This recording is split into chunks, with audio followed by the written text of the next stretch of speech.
Good morning, everyone. What's your gospel going to be? Well, our gospel here at CSLDallas is we are radically inclusive, spiritually progressive, and we're all about transforming lives.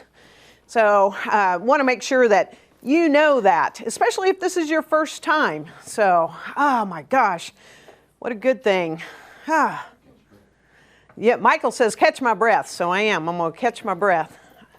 He had to poke me. He's like, Karen, this is like your song. Come on now. So I'm grateful to be with you this morning through the various technologies of live stream. And so this is the first Sunday in June. Oh my gosh. Okay, just pause for a second. We're halfway through this year, 2021 almost. Is it going as fast for you as it is for me? It's like blink. And so it behooves us each to take a moment and to pause and to slow down and consider what we're focusing on.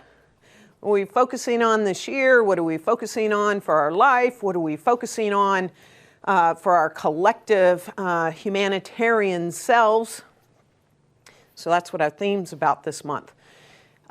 Pulled by vision. So I love this quote from Michael Beckwith. It speaks to so much. Pain pushes until vision pulls. Okay, pain pushes. How many of you in your life have felt like there's something pushing you and it's very uncomfortable and it's like universe has a foot in your back or whatever, or you get a crick in your neck because everything's just pushing? And I don't know about you, but when someone tends to push me, especially from behind, I tend to just tense up and say, no, I'm not going there. I'm not going to be pushed. And so there's a lot of pain because there's this I don't know, push into it. On the other hand, though, when something pulls us, right? Just feel that in the body when we're pulled by something. Like sometimes we don't even know what it is, but it's like we're gravitating. We want to move towards it. It's like, we're going in that direction. That's what vision does. When we cast a great vision, it pulls us in the direction of that what we've cast our vision to be. So this month, we're going to explore some of these questions. And we're going to invite you to explore it. Where's your life going? How do you see the next few years unfolding for your life? What do you imagine is possible for yourself and how your life can outpicture? What vision do you hold for our country? What vision do you hold for humanity as a whole?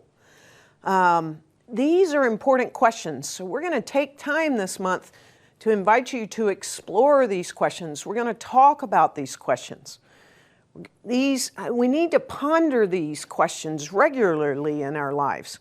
And now is a really good time, since we're starting to move out of this isolation, move out of this place where we've sort of been hunkered down in our own homes. And as this pandemic is ending and we start to reimagine our lives. So we're going to take this month to revisit what pulls us in this community, what pulls us in an even larger community called Centers for Spiritual Living, what pulls us, our spiritual principles, sort of our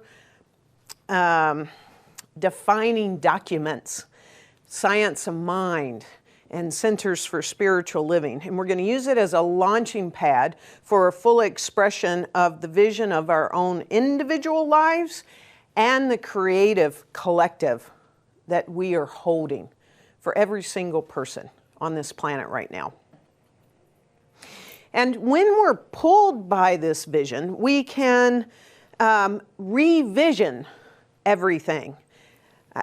I use binoculars a lot now, especially because over this pandemic I've become a birder. I didn't imagine I would be, but Here in Dallas, Texas, I don't know where you are, but here in the Metroplex, there's not a lot of big mammal wildlife and things like that. So I've really gotten into birds, and I use binoculars all the time. And in my photography and all of that. So when I'm out, Peter and I have a joke now, like we already have between us 3 pair of binoculars. And we're considering getting at least 1 or 2 more because we forget to put them in our car when we go out. And then it's like, darn, we forgot the binoculars again. But each time I'm wanting to look at something that's out there ahead of me before I even get to it, I pull up these binoculars and I have to refocus all the time. It's like hardly ever that I'll put them up to my eyes and it's in perfect focus on what it is that I want to see out there. So we have to re-envision, we have to refocus, we have to get clear on what it is we want to look at that's going to pull us.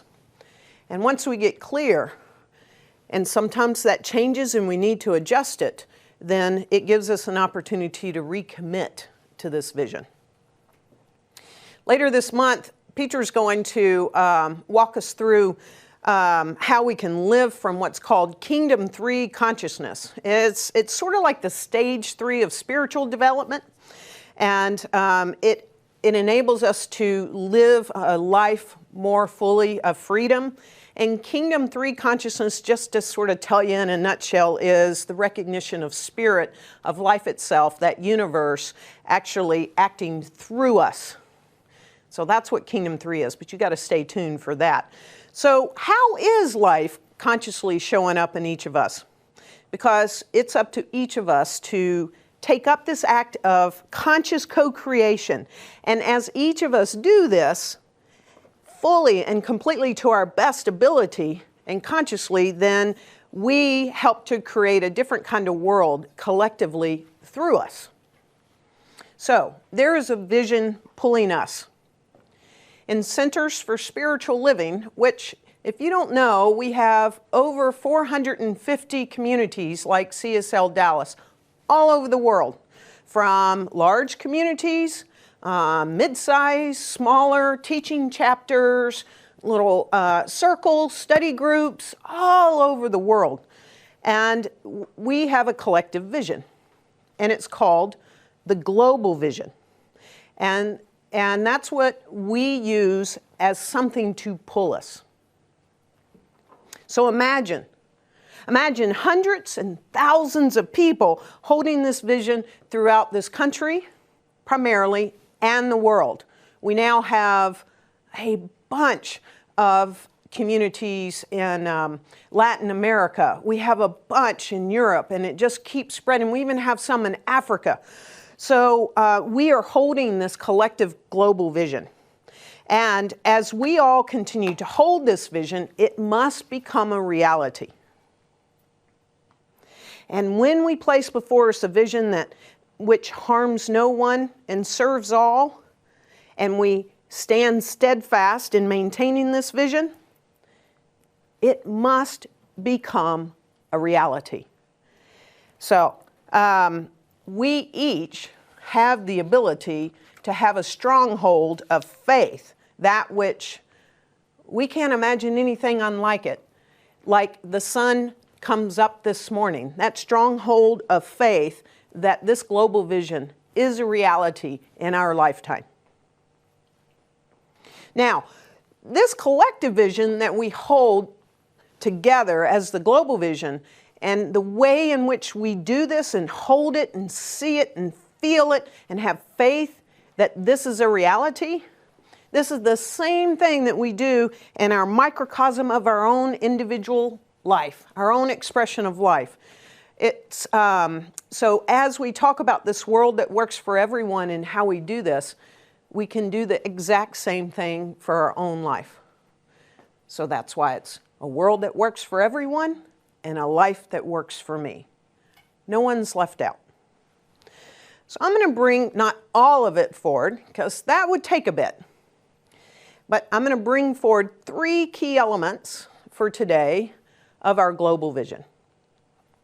The first one is, we envision a world where personal responsibility joins with social conscience in every area of the political, I said the P word, political, corporate, academic, and social sectors, providing sustainable structures to further the emerging global consciousness.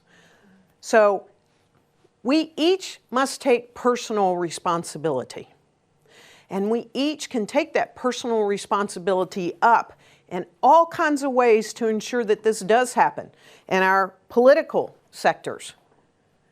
Yesterday, Peter and I made sure we went out and voted on a runoff. We took the time to cast one vote on one runoff. But we've taken a stand that neither one of us shall ever miss the opportunity to vote at the local, at the state, at the national level. So that's taking personal responsibility for a global vision. In our corporate lives, we can do that. In our workplaces, when something does not align with this vision, we can speak up. We can bring something new to the boardroom. We can talk to our coworkers. We can speak to HR, whatever it is, even if it doesn't have to do with us individually, we can speak to it for someone else in our workplace. In academic, there's some stuff that's been happening and trying to happen here in this state, right? About academic and how our children are taught. Well, we can each take personal responsibility and how that shows up. What books we invite our children to read, what music we invite them to listen to. All of this in academia at all levels, from the moment they step into pre-kindergarten all the way through doctoral degrees. So that's one. We have a second one. We envision a world where each and every person has enough food, a home, and a sense of belonging, a world of peace and harmony and enfranchisement and justice. Now, a lot of this makes a lot of sense, that everyone has something to eat. Everyone has a roof all over their head. Do you know, language is important to me. And I don't use the term homelessness anymore because I don't want that to be the vision that I'm holding. I can say unsheltered because someone doesn't have a home, but I don't want to expand people with no homes through the word homelessness. But the thing that I want to sort of bring to the surface on this one, a sense of belonging. How many people that you know, that you've met in your life, that you've had conversations with, have a sense inside of them that they actually don't belong here? Anywhere in this universe. So to hold a vision that everyone is standing upright within themselves, that I belong, by the mere reason that I'm here, I belong, and that we help each other know that you belong here. And that there's this world of peace and harmony, enfranchisement and justice. Yeah, so the third one that I want to bring forward is we see a world in which each and every person lives in alignment with his or her highest spiritual principle, emphasizing unity with God in connection with each other. A world in which individually and collectively we are called to a higher state of consciousness and action. So it's not only what's happening in our consciousness, it's happening in our actions as well. So we are here to bring our highest spiritual principles that we teach and practice in our lives to bear in the life and in the world right now. And that to know that there is this unity with spirit, with life itself, and the connection with one another, that we are not separate from one another. And when we recognize that what we envision, this world that works for everyone, we realize that this is not particular to our faith or any one of us as individuals. In fact, it's the desire of most people. This is truly what is desired by most people. And so our main job is to convince ourselves of the possibility and to imagine this world that works for everyone is truly a reality. That's our work. We must convince ourselves of this, that it doesn't matter, that sometimes we trip ourselves up and say, well, you know, this particular faith over here isn't holding this or this, but primarily we have a vast majority of people that believe in this, that want this, that know this innately within themselves. So our work is to begin to clarify our thinking and to practice seeing that goodness and that truth and that beauty in ourselves and in each other, and to follow up with appropriate activities that demonstrate that which we have imagined has actually already changed us. Not just ourselves, but every single person. If we see someone that doesn't align with our highest spiritual principles, quote, acting out, can we still hold the vision that that person does know that we are all connected to one another and there is nothing separate, no matter what their actions are doing right now? I've got to continue to hold the vision of this world that works for everyone. Then what's happening is we each, all of us, hundreds and hundreds of thousands of us, okay, are modeling this spiritual prototype. Have you ever seen other people and how they act in the world and you sort of go, man, I'm glad I'm not part of that? Whatever that is, because of how they're showing up, speaking up, or acting up. I want to be the spiritual prototype of what it is we teach as best I can. And to be that mental equivalent. And as I'm the mental equivalent of this world that works for everyone, I know I am having a key role in transforming the collective consciousness, because it does not take many. I know most of you know that story of the 100th monkey. It does not take many of us. And we have hundreds and hundreds and hundreds of thousands and many other faith traditions that believe this. Love thy neighbor as thyself. All of that. It doesn't take many. And there's going to be a point, there must be a point that comes that it tips and everyone else takes this up in some shape, form, or fashion. Why is this significantly important? Ernest Holmes has a quote, and it's a powerful quote, and it's even more powerful if we flip it on its head. But what he says is, in our ignorance of the truth, we have misused the highest power we possess. So if there's anything occurring in the world today that you feel is out of alignment of our spiritual principles, and there is just a little bit, it's because we each have misused the highest power we possess. And so great is this power, so complete is our freedom in it, so absolute the domain of law through it, that the misuse of this power has brought upon us the very conditions in which we suffer.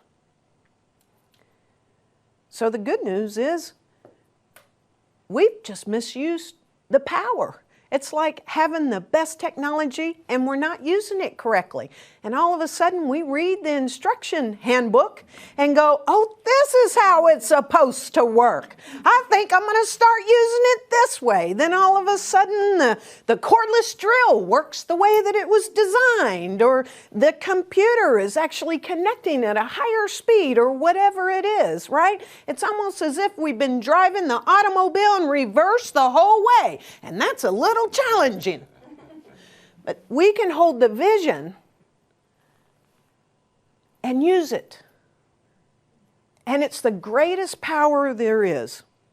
And so it's up to each of us to live the vision, to trust the process, that this is how it works, and to be tenacious. Can I say that again? And to be tenacious in our spiritual practice, no matter what, even if we don't want to, even if we don't feel like it, even if we're just going, not today, we can use our spiritual practice and our behavior and our thoughts so that it becomes, this global vision becomes a reality in our world, in our lifetime. And a great place to really hold on all this is to just put a little more love in the world, no matter what. So Doreen and Doug are going to invite us to do just that.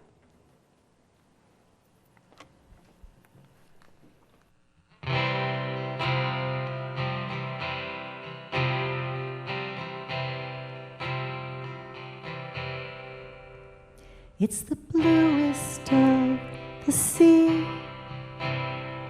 that whisper through the trees, the serenade that drops you to your knees. It's the sparkle in the smile, the honesty in the eye, the bravest blue reaching for the winter sky. It's the racing of your heart, the sage behind the smart, the home inside the house where you were born. It's in the things we can't explain, things perceived but never seen.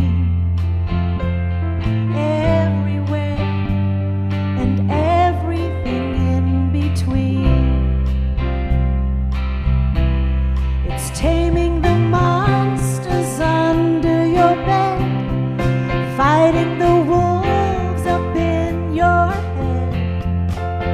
It's the strange things you do when you are led. It's on the tip of your tongue, the song that's longing to be sung. It's relentless, and it's only just begun. And it's calling out to you, using your heart to sing the truth. To put a little more, put a little more love in the world. If your heart is torn in two, what you give out returns to you. So put a little more, put a little more love in the world. Put a little more, put a little more, put a little more, put a little more. Put a little more, put a little more love in the world.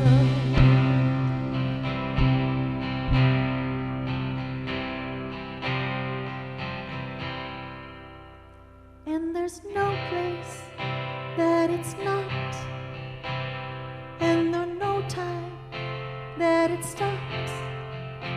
There's a reason it takes your breath away. And the messages are clear. It's the reason why you're here. To put a little more love in the world.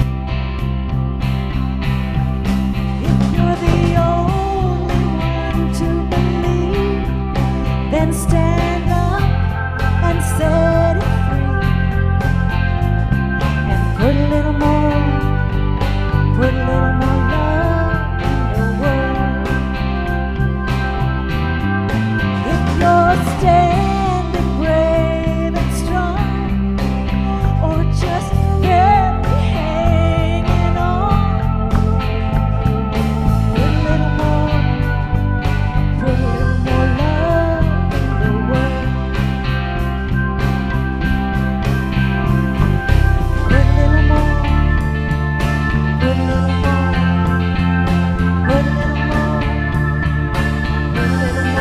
put a little more, put a little more love in the world.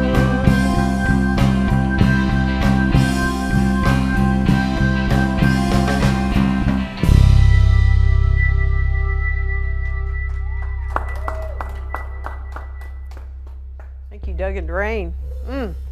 Yeah, it is the rhythm of the world. And so another key important document that Centers for Spiritual Living and the Science of Mind works off of is something that's called our Declarations of Principles. And we lovingly sort of call it now what we believe. It started by Ernest Holmes, our founder, saying what he believed. So originally this said, I believe, I believe. And look how significantly important it could be for each of us to take time to discern, what is it that I believe? Because he took time to discern what he believed, i.e., I believe, now it's become this, what we believe. And hundreds and hundreds and hundreds of thousands of people use this as founding principles. So think about that. We never know when we believe something and how we take it up, how many lives that could touch. So I'm going to bring a few of these from what we believe. You get to determine, do you believe this or not? Because we each must discern, what is it that we believe? So the first one that I'm going to share is, we believe in the incarnation of the Spirit in humankind, and that all people, A-L-L, all people are incarnations of the one Spirit. So we each are the incarnate. We each are the body of this one Spirit, without exceptions. So that means every single solitary incarnation of this Spirit is valued, loved, honored, respected, seen, because we each are this incarnation of the one Spirit. Another one that I want to bring forward is, we believe the ultimate goal of life to be a complete emancipation from all discord of every nature, and that this goal is sure to be attained by all. So, all discord, that may seem to you or to me in this moment, how could that be? Is that impossible? Like, really, how could we be free of all discord within our own selves? How is it going inside yourself? Are you free of discord within your own self? And what about all of life? That all of life outpictures and shows up without any discord. So we are moving in the direction by holding the vision that there's this level of understanding that we recognize that act from the truth that scarcity is a lie. If I believe that there's scarcity, then what do I do? If I believe that I'm not going to have enough food, I'm going to hold on and hoard the food that I have and not share it with you.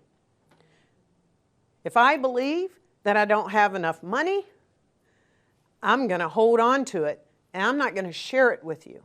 Now, we can look at this to the extreme. There are people, as we know, living right now in this time that literally have billions upon billions of this thing called dollars, or maybe it's euros.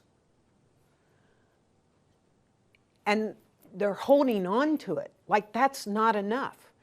But it's a lie. This thought of scarcity is actually a lie. And so now it's up to us to consciously and with, quote, all deliberate speed, create intentional organizations that understand that scarcity is a lie, institutions, communities that we help each other, that no matter what we give to one another, that's what we strive to do here at CSLDallas, that we help one another because we don't believe in the lie that there's a scarcity. So we give to each other here, and that we practice collectively and demonstrate that this is an abundant universe. And as I know that this is an abundant universe, then I have this willingness to not have the discord in my life of thinking that it's a universe of lack. The third thing, and probably one of the most significant ones, we believe in the unity of all life and that the highest God and the innermost God is one God. We don't believe in multiple gods. We don't believe that you got a God and I got a God and it's a different God. Whether we call it spirit, universal presence, whatever we choose to call it, Ernest Holmes' really technical term, the thing itself, that this is a unity of all life. And so when we declare the infinitude of the infinite, we acknowledge our interconnectedness because there is a unity of all life, that there is this thing that we talk about called oneness, but it's more than an intellectual thought. Our social and moral responsibility is called forth to honor that infinite presence within each and every person because it's only one presence, it's only one body. And so therefore we can ensure that we provide a safe space for peaceful expression of experience of every member and group of society, and to create life-affirming institutions and organizations that do no harm to anyone. We commit, because we believe this, we commit to honor the magnificent diversity of humanity, recognizing that every racial, culture, gender, ethnic, age, ability, identity brings an energetic and intelligence that is essential to the creative, life-affirming evolution of humanity. That this is one life, that there's nothing out there that says it's two. One of New Thought books that's really significant, it's called The Roads to Truth in Search of New Thought's Roots. Sherry Evans writes this in her book, Unity is the Song of Life. It is the grand theme underlying the rich variations that exist throughout the cosmos. And whatever we see, whatever we experience is only a manifestation of this eternal oneness. And so this is a key principle in what we believe, is that our values of our teachings, we believe in and affirm that each person is part of this one garment, this one life, this one body, and that we each are co-creators in this one body. And so whatever I do to one body, I'm doing to everyone. So we have the responsibility and opportunity and authority to create a world in which everyone has the opportunity to thrive. I just saw this on social media newsfeed. You know, you get the news on social media newsfeed.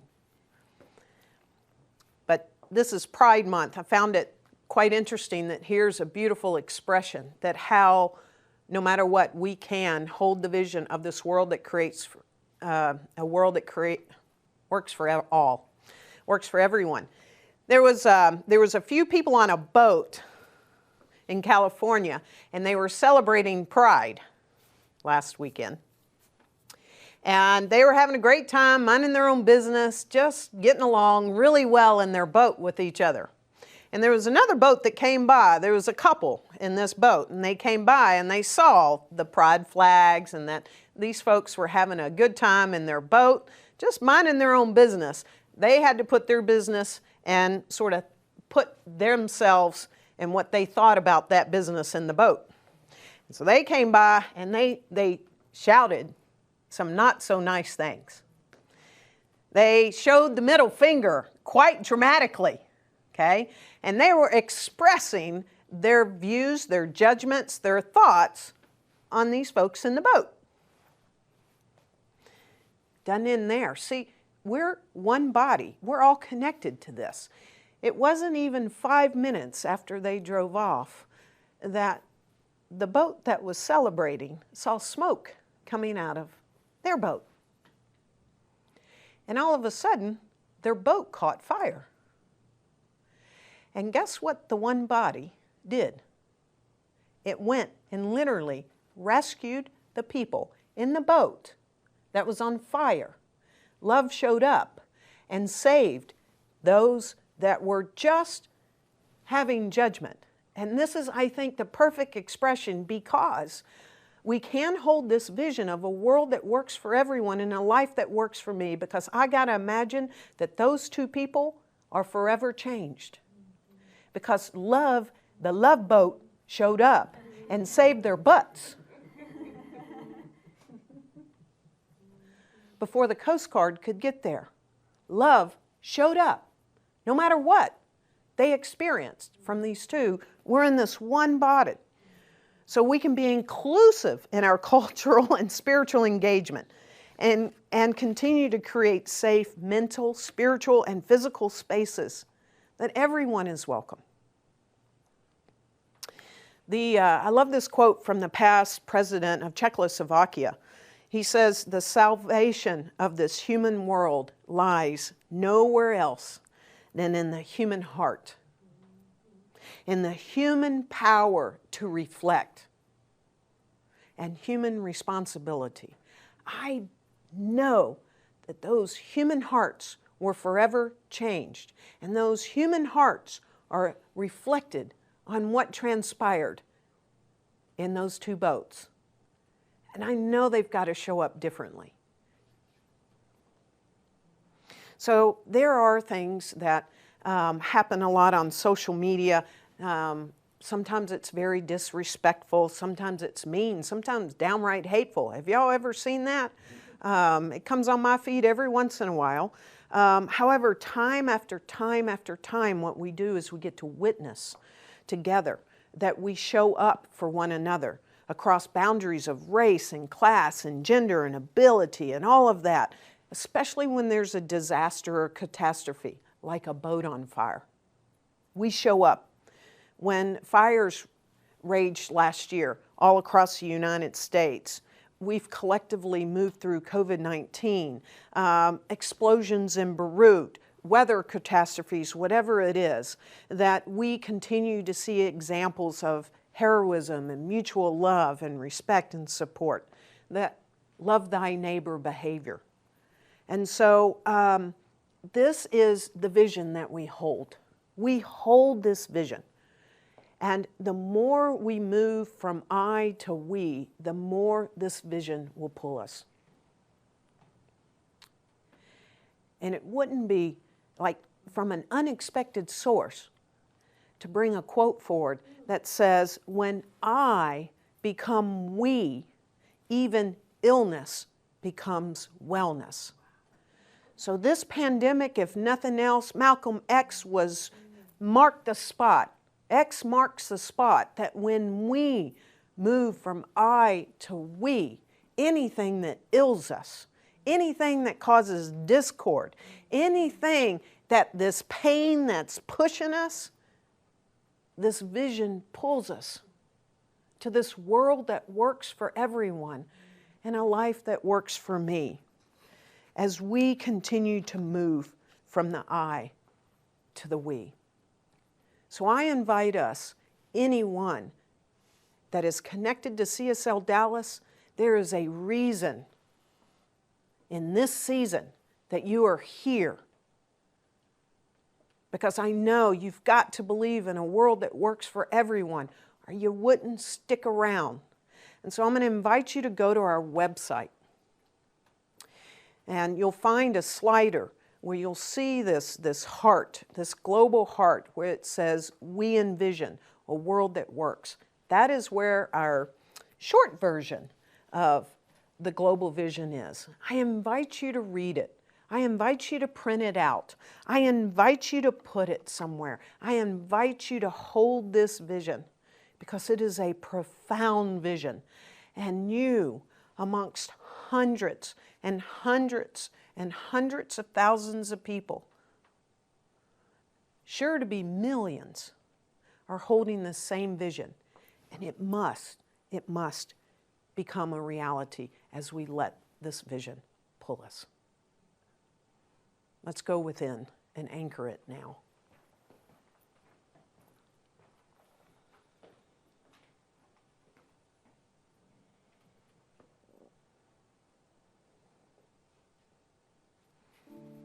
Taking a breath, a collective breath. It does not matter where we reside. It does not matter where we're located, because the only location there is this one body of life. The body of the presence of the One. This body that unabashedly gives to itself so fully and so freely, so exquisitely, because it knows the truth of this life, that this life is abundantly blessed, that this life is filled up and overflowing as divine right action, as peace, as love, as harmony. This one life does not stand against itself. It's impossible because it would not be here. Therefore, the truth of it is creativity, beauty, peace, harmony, abundance, and boundless love. This is the truth of life expressing throughout every sentient being on all the planets we don't even know of, in the cosmos beyond our wildest dreams, and right here where we each breathe. For we are the breath of life expressed. It moves through us. It moves as us, because it is each of us. And so I speak the word for us right now in this collective breath, claiming that we each awaken to our spiritual magnificence and know the power, the greatest power there is, resides within us. We have the power to create. We have the power to express. We have the power to hold the vision of what it is that we want for our lives and for this world. And I claim that humanity awakens to the truth of who we each are to one another. We are more than brothers and sisters. Oh no, because sometimes that doesn't happen really good. Don't get along. We are more than that. We are each other. We are the life expressing. And so we breathe together We work together. We live together. We love together. And at such a time as this, we know that this matters, what we hold as our vision of this world that works. It must be a reality in this lifetime for each of us. And so I release these words into this universal law.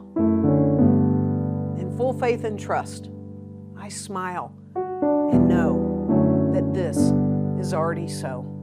Therefore, it must be just that. And so it is.